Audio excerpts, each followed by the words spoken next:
오늘은 우리는 교회입니다 13번째 시간으로 사도행전 3장 11절과 12절 말씀을 통해서 솔로몬의 행각에 모여서 라는 제목으로 말씀을 나누겠습니다. 여러분 아마 피사의 사탑이라고 아마 들어보셨을 겁니다. 가보진 않았어도 어떻게 생겼는지 정도는 여러분 우리나라 남대문만큼 잘 아실 거라는 생각이 듭니다.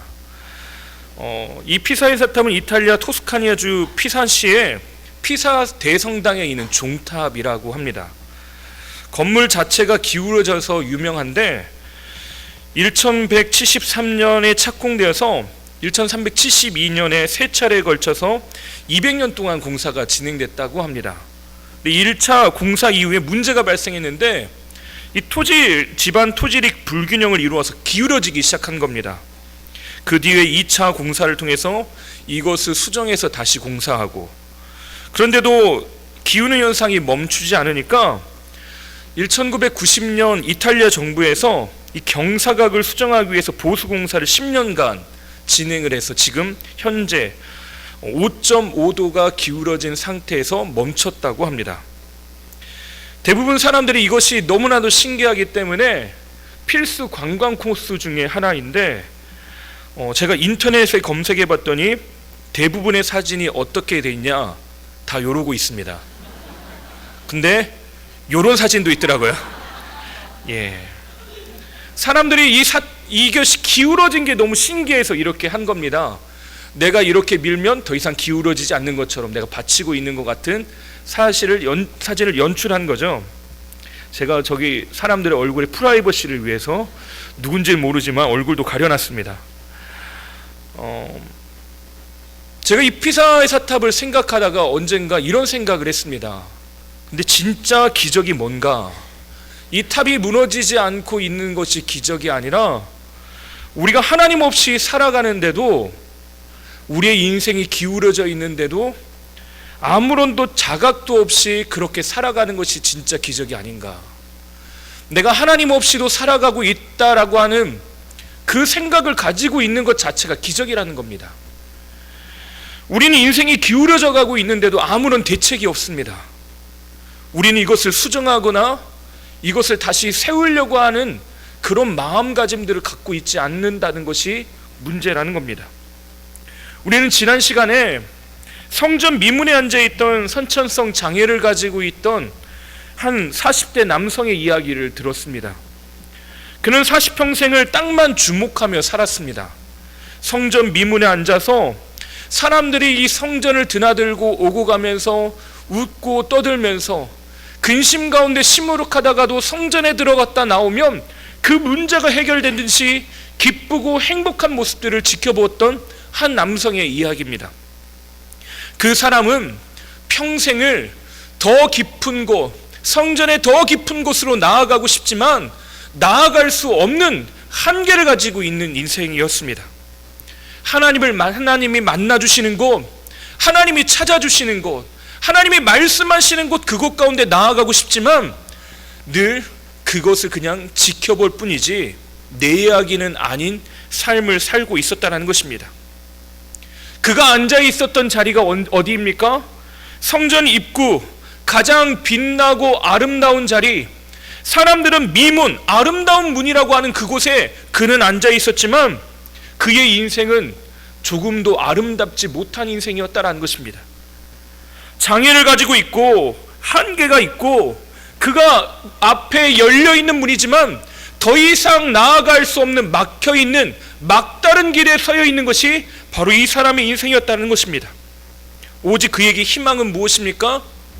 사람들이 성전 입구를 지나가다 베풀었던 그 사랑, 그 구제뿐이었습니다. 때로는 어쩌면 이 사람은요, 다른 사람에게 자신이 인생이 가장 불쌍한 인생이라고 말하고 설명해야만 하고 그 불쌍함을 자랑해야지만 살 수 있는 인생이었는지도 모르겠습니다. 더 나아가 가장 민감한 시기였던 유년기와 사춘기, 청소년, 청년기를 보내면서요, 외면받고 버림받음에 대한 그 자신의 인생을 저주하면서 살아왔는지도 모르겠습니다. 그 사람은 그때 어느 날 베드로와 요한을 만나게 됩니다. 지금까지 그랬던 것처럼 동일한 마음으로 그 사람을 바라보고 주목합니다. 은과 금을 기대한 거죠. 그러나 베드로와 요한은요, 성전 미문에 앉아있던 그의 기대와 달리 은과 금이 아닌 다른 것을 줍니다. 그것이 무엇이었습니까? 바로 예수 그리스도입니다. 우리 사도행전 3장 6절 말씀을 함께 읽어볼까요? 함께 읽겠습니다. 베드로가 이르되 은과 금은 내게 없거니와 내게 있는 이것을 내게 주노니 나사렛 예수 그리스도의 이름으로 일어나 걸으라 하고. 아멘. 그에게 있는 것이 무엇입니까? 바로 예수 그리스도입니다. 그랬더니 어떤 일이 일어납니까? 자신의 인생에서 해결되지 않은 과제, 늘 고민하게 해서 죄송하지만 자신의 인생을 저주하고 비참함을 묵상했던 그 인생, 가장 약한 부분에 힘을 얻기 시작합니다. 그리고 그의 인생이 용술철처럼 튀어오릅니다. 그리고 어디로 갑니까? 7절과 8절을 봤더니 오른손을 잡아 일으키니 발과 발목이 곧 힘을 얻고 뛰어 서서 걸으며 그들과 함께 성전으로 들어가면서 걷기도 하고 뛰기도 하며 하나님을 찬송하니. 이 사람이 지금까지 장애를 가지고 있어서 하고 싶은 일들이 얼마나 많았겠습니까? 시장도 가고 사람들도 만나고 하고 싶은 일이 얼마나 많았겠어요. 근데 그 사람이 진짜 하고 싶었던 거, 가고 싶었던 곳이 어디입니까? 그의 발에 힘을 얻자마자 그가 어디로 뛰어들어가요? 성전으로 들어갔답니다. 성전 그 입구, 더 이상 나아갈 수 없는 자기의 한계, 하나님을 만나고 싶어도 만날 수 없고 심지어 예배에서마저 제외되었던 그 사람이요, 하나님께로 나아가는 길이 열린 것이에요. 그가 성전으로 뛰어들어가 걷기도 뛰기도 하면서 어떻게 합니까? 하나님을 찬송하기 시작해요. 더 이상 인생의 한계점, 하나님께로 나아가는 그 한계점, 거절과 장애라는 한계를 넘어서 어디로 가는 것이에요? 성전으로 나아가는 것입니다. 늘 부러운 눈으로 사람들이 오가는 것을 지켜봤을 뿐입니다. 하지만 이제는 내가 하나님 앞으로 나아가 있을 뿐만 아니라 하나님을 찬송하고 노래하고 예배할 수 있었다는 것이에요. 그러자 사람들이 놀라기 시작합니다. 9절과 10절을 봤더니 모든 백성이 그 걷는 것과 하나님을 찬송함을 보고 그가 본래 성전 미문에 앉아 구걸하던 사람인 줄 알고 그에게 일어난 일로 인하여 심히 놀랍게 여기며 놀라니라. 걷는 것과 찬송하는 것을 보면서 놀라고 또 놀랐습니다. 근데 그가 본래 어떤 사람이라고요? 분명한 한계를 지닌 사람입니다.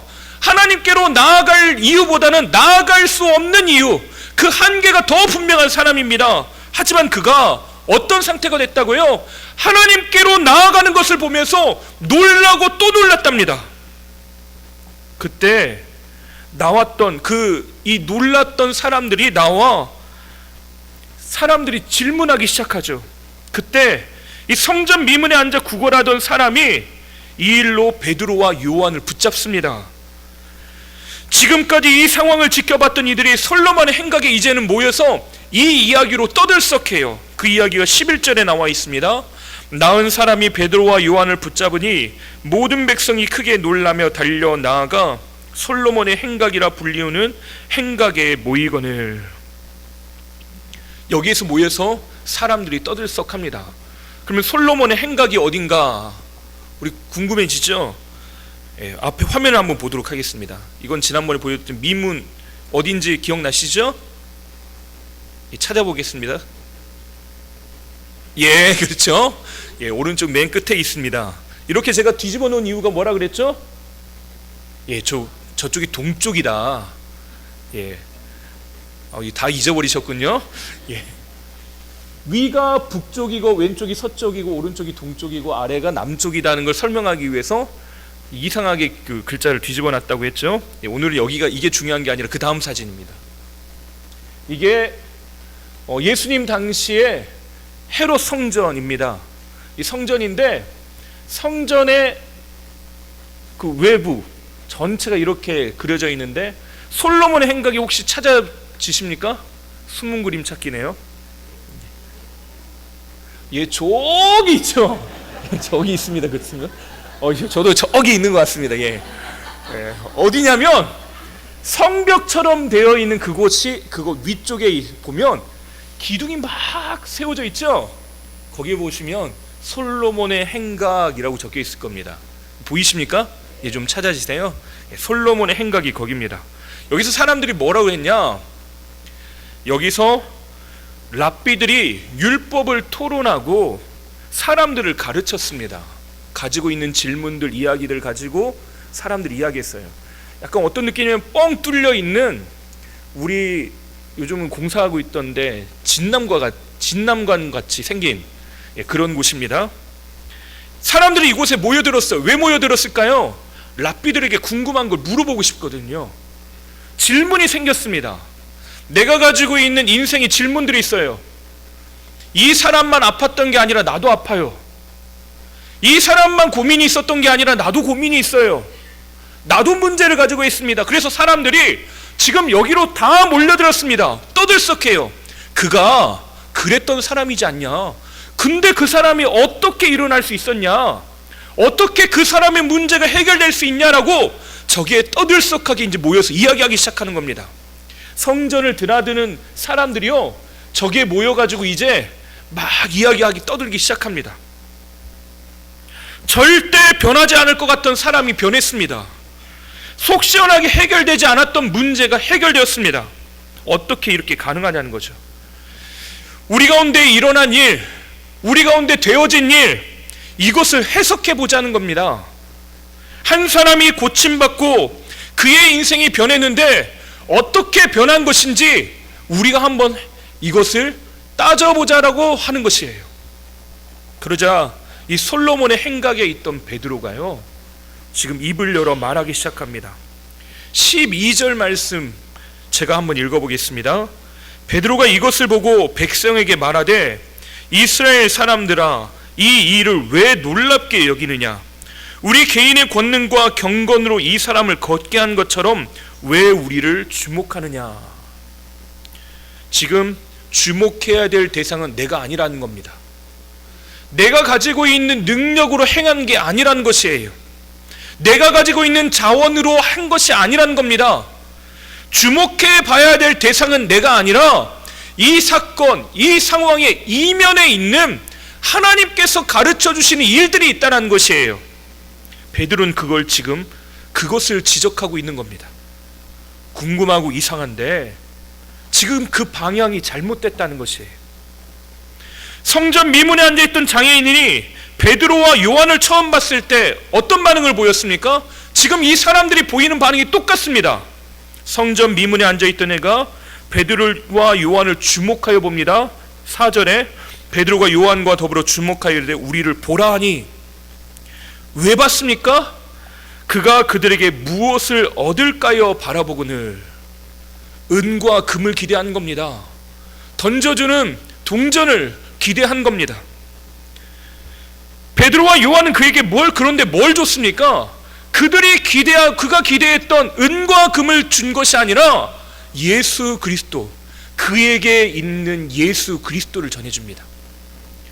12절의 상황도 똑같습니다. 기적을 보고 놀란 사람들이요, 베드로와 요한을 주목하여 봅니다. 어떻게 이런 일이 일어났냐? 무엇이 이렇게 고치고 회복하게 했냐?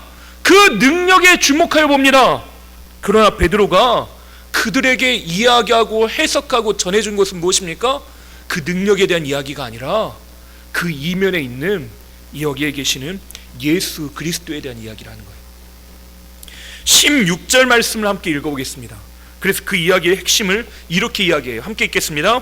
그 이름을 믿음으로 그 이름이 너희가 보고하는 이 사람을 성하게 하였나니 예수 그리스도로 너희 모든 사람 앞에서 이같이 완전히 낫게 하였느니라. 아멘. 은도 금도 아니라, 내가 가지고 있는 의술도 아니라, 내가 가지고 있는 능력도 아니라, 내가 가지고 있는 힘도 아니라 뭐가 있다는 것입니까? 예수 그리스도로 말미암은 그 믿음이 그 안에 예수 그리스도께서 일하게 하셨다는 거예요. 그를 고친 것은 은도 금도 아니라 예수 그리스도다. 그를 벌떡 일어나게 만든 것은 은도 금도 아니라 예수 그리스도다. 그를 춤추게 만든 것은 은도 금도 아니라 예수 그리스도다. 그를 노래하게 한 것은 은도 금도 아니라 예수 그리스도다. 그의 인생의 문제를 해결한 것은 은도 금도 아니라 예수 그리스도다 라고 하는 겁니다. 정답은 무엇입니까? 예수 그리스도라는 거예요. 그런데 문제가 있습니다. 사람들이 그 예수님이 보이지 않을 뿐만 아니라 그의 인생 가운데 예수님이 좀처럼 필요하다는 사실을 인정하지 못한다는 사실이에요. 그들의 인생에 예수님이 필요한데도 그 진리의 귀를 기울이는 것이 아니라 현상에만 관심이 있습니다. 사람들의 여론, 사람들의 이야기, 거기에만 관심이 있어요. 바로 불과 얼마 전에 예루살렘 성을 떠들썩하게 한 유월절 사건이 있죠. 그때 무엇을 합니까? 예수님을 못 박으라 라고 합니다. 근데 바로 직전 불과 일주일도 전에는 사람들이 어떻게 했습니까? 예루살렘 성을 입성하시는 예수님을 보면서 사람들이 호산나 호산나 우리를 구원하소서라고 사람들이 그렇게 요청했던 일. 사람들은요 그 여론이 차갑게 일주일도 안 되는 시간에 식어버립니다. 그리고 그 예수님이 자신들의 인생에 필요 없다고 제거해버려요. 베드로가 솔로몬에서 수군거리고 삶의 답을 찾고 어떻게 이런 일이 일어나냐, 나에게도 이런 일이 일어날 수 있냐라고 궁금하고 질문을 던지는 사람에게 말하는 겁니다.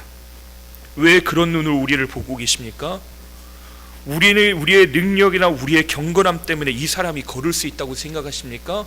그건 착각입니다. 바로 우리의 인생에 필요한 건 여러분이 십자가에 못 박아 죽인 그 예수 그리스도입니다 라고 말하는 거예요. 사람들은 사랑을 갈구합니다. 변화를 갈망해요. 세상 속에서 희망을 찾고 있습니다. 그런데 그때 진짜 필요한 것은 은도 금도 우리의 능력도 아니라 바로 예수 그리스도라는 것이에요. 사람들은 어떻게 했습니까? 13절부터 15절 말씀을 보면 아브라함과 이삭과 야곱의 하나님 곧 우리 조상의 하나님이 그의 종 예수를 영화롭게 하셨느니라. 너희가 그를 넘겨주고 빌라도가 놓아주기로 결의한 것을 너희가 그 앞에서 거부하였으니 너희가 거룩하고 의로운 일을 거부하고 도리어 살인한 사람을 놓아주기를 구하여 생명의 주를 죽였도다. 엄청난 심각한 문제인 거예요. 진짜로 나에게 주실 수 있는 영원한 생명의 근원을 내 앞에서 치워버린 것입니다. 그걸 무시해버린 것이에요. 그분이 필요 없다고 지워버렸답니다. 내 인생에 불필요하고 불편한 존재로 없애버렸답니다. 예수님이 없으면 더 편할 텐데, 예수님이 없으면 내가 더 자유로울 텐데, 우리가 그분을 지워버리고 잊어버리고 무시해버렸어요. 근데 예수님은 어떻게 하셨습니까? 내가 내 인생에서 지워버리려고 예수님을 제거해버렸는데 예수님은요 부활하시고 살아나셨답니다. 이게 놀라운 진리라고 오늘 이야기하는 것이에요. 남은 그분이 필요 없다고 했는데 예수님은 오히려 그 못자국 난 손을 보여주시며 우리의 인생에 찾아오셨어요. 부활하신 주님이 찾아오십니다. 그것도요 자기 발로 찾아오십니다. 두꺼운 벽 아래 그들이 두려워서 모여있는 그 자리에 예수님은 오히려 그 두꺼운 벽, 사람들이 두려워하고 더 이상 예수님을 만날 수 없도록 자기 인생을 가둬놓은 그 자리, 그곳에 예수님은 그곳에 찾아오셔서 말씀하기 시작했다는 겁니다. 오늘 그 베드로가 그래서 자기의 신분을 뭐라고 하냐, 15절을 함께 읽어보겠습니다. 생명의 주를 죽였도다. 그러나 하나님이 죽은 자 가운데서 그를 살리셨으니 우리가 이 일의 증인이라. 아멘. 베드로가 어땠습니까? 베드로도요, 나 예수님 쫓아 살 거예요. 예수님이 잡혀가시면 내가 끝까지 예수님 따라갈 겁니다. 그런데 그게 하룻밤도 안 된 사이에 예수님을 배반하고 예수님을 떠나버렸어요. 요한복음 21장을 보니까요, 예수님을 모른다 부인하고 예수님을 곁을 떠나 베드로가 어디가 있습니까? 갈릴리 호수에 가 있습니다. 거기에서 그는 빈 그물질만 하고 있어요. 그때 예수님을 초대한 것도 아니고 초청도 안 했는데 예수님이 또다시 오십니다. 뭐라고 하십니까? 그물을 저편에 던져라. 여러분, 그러면 떠오르는 장면이 바로 있지 않습니까? 예수님 베드로 처음 만났을 때 뭐라고 하셨습니까? 그물을 저편에 던져라. 지금 그때로 똑같은 상황이 있습니다. 자신의 그물을 인생에 무언가 얻을까 하고 던졌지만 빈 그물만 올라오는 그런 인생이에요. 그 참 차가운 한밤중을 겪어오고 그 시간들을 지나왔지만요, 자기의 인생은 그냥 빈 그물 뿐이에요. 아무것도 얻을 수 없는 인생, 아무것도 얻을 수 없는 차가운 시간만 인생을 지나가고 있습니다. 그때 예수님이 오셨어요. 그물을 저편에 던져라. 우리가 던져봤지 않겠습니까? 우리 노력해봤어요. 우리 안 해본 거 아닙니다. 우리 베테랑 어부예요. 내가 그걸 모르겠습니까? 이렇게 해야 된다는 거 모르겠습니까? 해봤는데 아무것도 안 돼요. 예수님은요, 그때 처음 만났던 그 장면처럼 똑같이 베드로를 만나주십니다. 이 장면이 뭐냐면 마치 타임머신을 타고 돌아간 것 같습니다. 베드로의 상태는 어떻습니까? 예수님을 떠나버렸어요. 예수님을 모른다 부인했습니다. 그런데 예수님은 마치 지금 그 예수님이 보내셨던, 베드로가 보냈던 그 공생의 3년의 시간들을 순식간에 삭제하시고 없었던 일인 것처럼 그것을 다시 이만큼 돌려놓으신 거예요. 처음 만났을 때처럼. 그리고 베드로에게 물으십니다. 내가 나를 사랑하느냐? 저라면요, 묻고 싶은 게 많을 것 같습니다. 네가 왜 그런 말 했는지. 그때 네가 이런 말 했지. 내가 다 녹음해놨다고. 제가 이야기 다 하고 싶을 것 같습니다. 저는 제가 손에 밴댕이에 손가락딱지만 해가지고요, 꼬치꼬치 다 따져 물었을 것 같습니다. 근데 예수님은 안 물어보셔요. 그냥 네가 나를 사랑하느냐, 네가 나를 사랑하느냐, 그거 딱 한 가지 물어보시는 거예요. 베드로가 이 사랑을 경험했습니다. 예수님을 모른다 떠났지만요, 십자가에 예수님을 못 박는데 나는 그것을 그렇게 내버려 두는 사람이었지만요, 예수님은 그럼에도 불구하고 나에게 찾아오신대요. 그럼에도 불구하고 예수님이 나에게 오셨대요. 그리고 내가 나를 사랑하느냐, 내가 나를 사랑하느냐, 그거 딱 한 가지 물어보시더랍니다. 변함없이 예수님을 사랑하는데 지금 그 일에 내가 증인이래요. 여러분이 모른다 하고, 여러분이 지워버리고, 인생에서 지워버리고 예수님을 불편한 존재라고 치워버렸던 그 예수님이 나를 얼마나 사랑하시는지 그 일에 내가 증인이랍니다. 베드로가. 내가 그 사랑을 경험했대요. 그래서 사람들에게 이렇게 초청합니다. 19절 말씀을 우리 함께 읽어보겠습니다. 그러므로 너희가 회개하고 돌이켜 너희 죄 없이 함을 받으라. 이같이 하면 새롭게 되는 날이 주 앞으로부터 이를 것이요. 아멘. 놀라운 지금 베드로가 선언을 하는 겁니다. 나를 그렇게 사랑하신 예수님께서 그 예수님 앞으로 너희가 회개하고 돌이키면, 방향을 돌이키면, 그 예수님께로 향하기만 하면 어떤 날이 있다고요? 묻지도 따지지도 않고 새롭게 하는 날이 너희에게 임할 것이다. 솔로몬의 행각에 모였던 사람들은 지금 뭐가 궁금해요? 어떻게 변화가 됐냐? 어떻게 하면 변화가 될 수 있냐? 내 인생이 어떻게 하면 해결될 수 있냐? 내가 고민하고 아파하고 상처받고 힘들고 어려웠던 그 문제가 어떻게 하면 해결될 수 있냐라고 솔로몬의 행각에 모여서 사람들이 토론하기 시작하는 거예요. 그 문제 해답을 얻기 위해서. 그런데 지금 뭐라고 하는 겁니까? 내가 그걸 잘 모를지라도 예수님이 찾아오셨답니다. 내가 그 예수님을 지워버렸을지라도, 내 인생에서 모른다 할지라도, 심지어는 십자가에 못 박아 죽였을지라도 예수님은 그 인생 가운데 찾아오신대요. 우리가 해야 될 건 뭐라는 겁니까? 그분께로 내 마음의 방향, 내 삶의 방향을 돌이켜서 그분께로 나아가기만 하면 어떤 일이 일어났다고요? 새롭게 되는 날이 주 앞으로부터 이를 것이요, 새롭게 되는 날이 너희에게 임할 것이요, 새롭게 되는 날이 예수를 믿는 나에게 임할 것이요.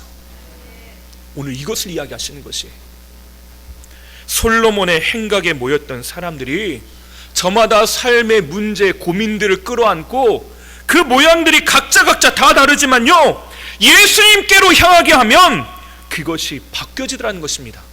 그래서 지난번에 우리가 이 성전 미문에 앉아있던 장애인의 질문이 있었죠. 4절과 5절에 베드로가 요한과 더불어 주목하여 이르되 우리를 보라 하니 그가 그들에게서 무엇을 얻을까요 바라보거늘 라고 할 때, 이 얻을까가 헬라어로 뭐라고 되어 있었다고 했습니까? 람바노라고 되어 있다고 했습니다.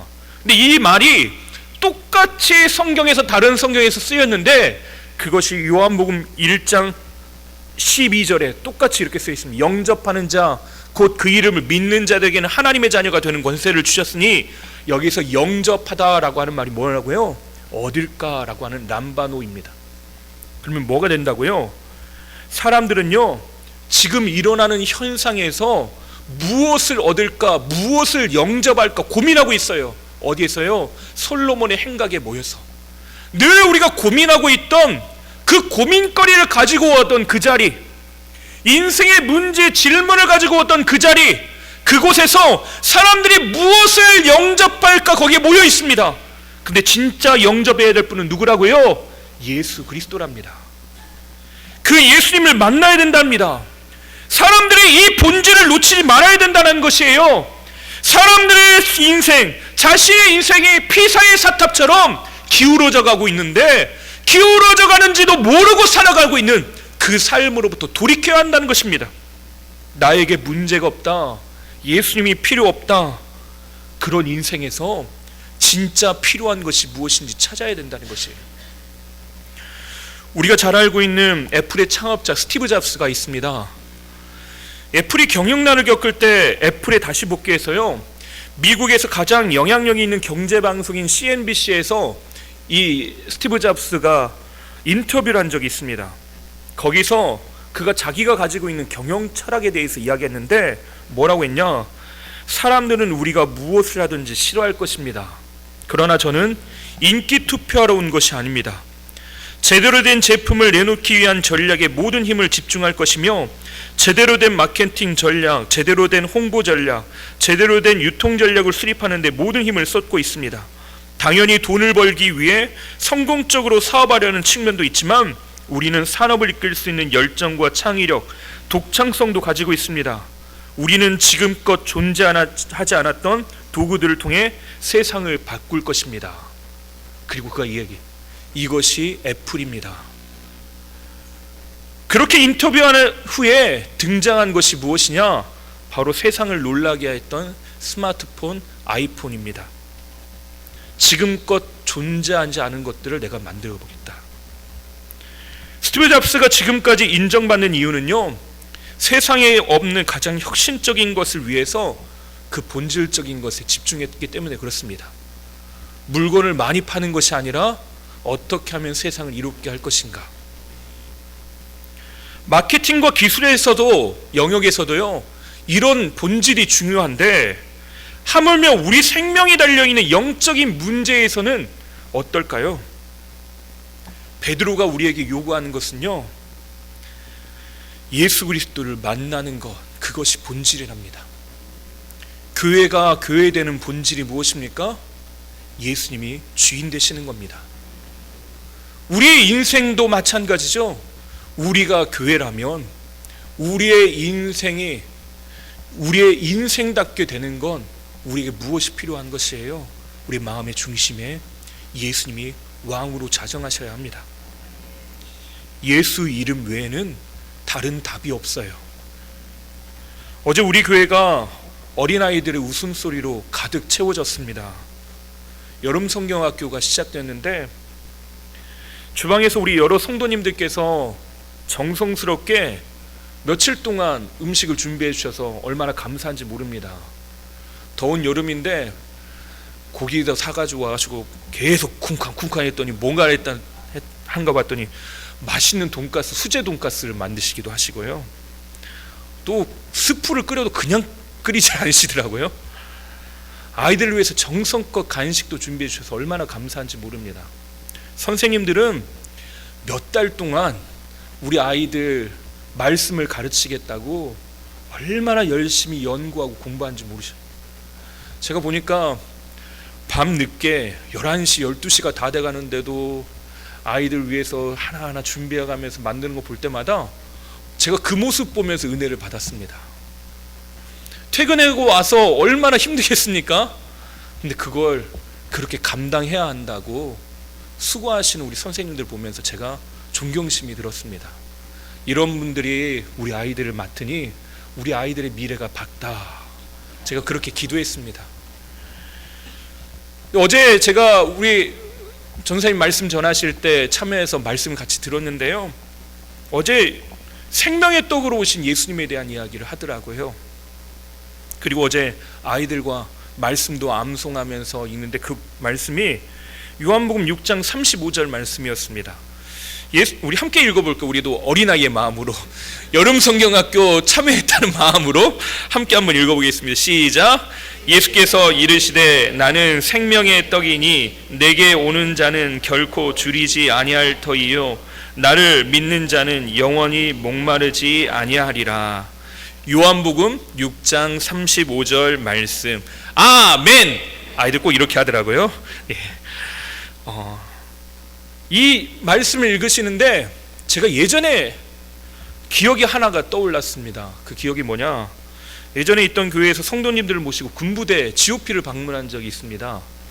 여러분 다 아시겠지만 군대에서는요, 초코파이 하나면 종교도 바꿉니다. 예, 그렇죠. 근데 그 초코파이보다 더 큰 힘을 가지고 있는 게 있는데 그게 뭐냐, 햄버거와 콜라입니다. 그거 하나면 그냥 애들이 뿅 갑니다. 그 군부대를 방문하고 햄버거와 콜라를 전달했는데 그것을 담당하고 계셨던 군종 목사님이 앞에 나와서 감사 인사를 하는데 그게 아직도 잊혀지지 않습니다. 그 장면 하나하나가 머릿속에서 마치 그림, 영상을 틀어놓은 것처럼 그렇게 보이는 것 같아요. 뭐라고 하셨냐, 우리 수고하는 장병들을 위해 준비해 주신 햄버거에 진심으로 감사드립니다. 하지만 이 햄버거는 아쉽게도 유통기한이 있습니다. 하지만 생명의 떡으로 오신 예수님에게는 유통기한이 없습니다. 우리 장병들이 이곳에서 군생활하는 동안 유통기한이 없는 영원한 생명의 떡이신 예수님을 만나길 바랍니다. 그 말이 잊혀지지가 않습니다. 짧은 인사였지만 제게 얼마나 강렬하게 남았는지 몰라요. 솔로몬의 행각에서 떠들썩하게 이야기하고 있던 사람들이 저마다의 이야기들을 가지고 있습니다. 잠깐의 배고픔을 달랠 초코파이, 햄버거를 찾고 있었는지도 모르겠습니다. 근데 베드로가 전해주는 건 무엇이냐, 유통기한이 없어요. 영원하신 분, 창세전부터 계셨던 그분을 소개해주고 만나야 한다고 말씀하고 있습니다. 오늘 우리가 모인 이 장소는 솔로몬의 행각과 같은 곳입니다. 저마다의 문제들, 여러 가지 상황들을 가지고 오는 이 자리에 왔어요. 같은 자리에 같은 곳에 있지만 생각들이 다 다르고 고민들 다 다릅니다. 가지고 있는 삶의 환경과 고난의 모습들도 달라요. 그것을 대하는 태도와 삶의 문제를 대하는 마음들도 다 다르죠. 하지만 베드로는요, 이런 모든 상황 가운데 우리에게 지금 권면하고 소개해 주는 분이 있습니다. 영원한 생명 되시는 예수 그리스도셔요. 오늘 우리가 그 예수님을 만나는 귀한 시간 되시기를 바랍니다. 이사야 선지자는 우리에게 이렇게 외치셨습니다. 우리 마지막으로 함께 이 말씀을 읽고 마치도록 하겠습니다. 이사야 55장 6절 말씀입니다. 함께 읽겠습니다. 너희는 여호와를 만날 만한 때에 찾으라. 가까이 계실 때에 그를 부르라. 아멘. 주님 간절히 사모합니다. 주님을 찾습니다. 오늘 이 고백이 저와 여러분의 삶 가운데 날마다 고백되어지시기를 주님의 이름으로 축원합니다. 기도하겠습니다. 주 예수님, 주님을 찾고 구합니다. 우리의 영원한 생명의 떡으로 오신 그 주님을 찾고 만나기를 원합니다. 주님, 우리의 인생 가운데 오셔서 우리의 삶이 주님으로 인하여서 부욕해 되고 배부르고 힘과 능력을 얻는 은총을 허락하여 주시옵소서. 우리의 삶의 답이시오 해결책이신 예수님을 만나는 은혜가 우리 성도들의 삶 가운데 있게 하여 주시고, 저마다 가지고 있는 고민들, 삶의 힘들고 어려운 고난의 삶들을 예수님과 더불어 삶으로 승리하는 삶이 될 수 있도록 축복하여 주시옵소서. 하나님께서 이 시간 우리와 변함없이 함께 하시고 우리의 삶을 이끌어 주실 줄 믿사오며 예수님의 이름으로 기도하옵나이다. 아멘.